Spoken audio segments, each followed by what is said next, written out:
घुम्तीहरूमा चाहिँ अब जार फिल्म चलेपछि हेर्नुहुन्छ, तीनवटा घुम्तीहरूमा त्यो त्यो कुरा चाहिँ ठ्याक्कै ती पात्रहरूका आँखामा आइदिन्छ कि आइदिँदैन, त्यो अनुहारमा आइदिन्छ कि आइदिँदैन भन्ने लागेको छ। त्यो पहिलो घुम्ती कहाँ थियो भने त्यो कथामा दुईवटा पात्र, एउटा हर्षजित अर्को रुद्रमान हुन्छन्। रुद्रमान भन्ने पात्र र जुन ठुली भन्ने पात्र छ, यी दुईटाको चाहिँ मितेरी साइनो हुन्छ। त्यो मितेरी साइनो भन्दा अगाडि उनीहरूको लभ परेको हुन्छ।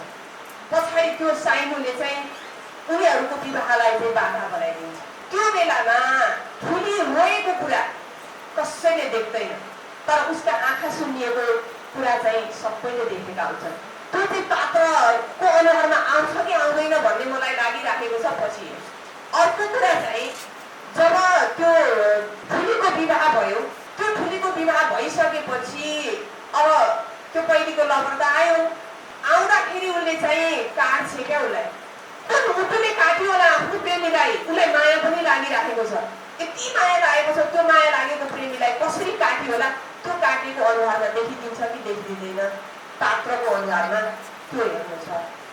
र तेस्रो घुम्तीमा गएर मलाई के हेर्न मन लागेको छ भने जब त्यो अन्तिम अवस्थामा बाघलाई पनि पराजित गरेर रुद्रमानले त्यो एउटा आफ्नो प्रेमिकालाई आफ्नो जीवन नै दिन्छ, त्यो बेलामा हर्षजितले मेरो त्यो ठुलीको लागि चाहिँ यसले बाघलाई पनि परास्त, बाघको मुखमा पनि जान तयार भयो भनेर उसले चाहिँ मैले भन्दा बढी तैँले माया गर्दो रहेछस्, यो जङ्गलमा टिका त छैन, यही फुल यही दुःख लिएर म तिमीहरूको विवाह गरिदिन्छु भनेको बेलामा त्यो हर्षजितको अनुहार कस्तो भयो होला त्यो हेर्न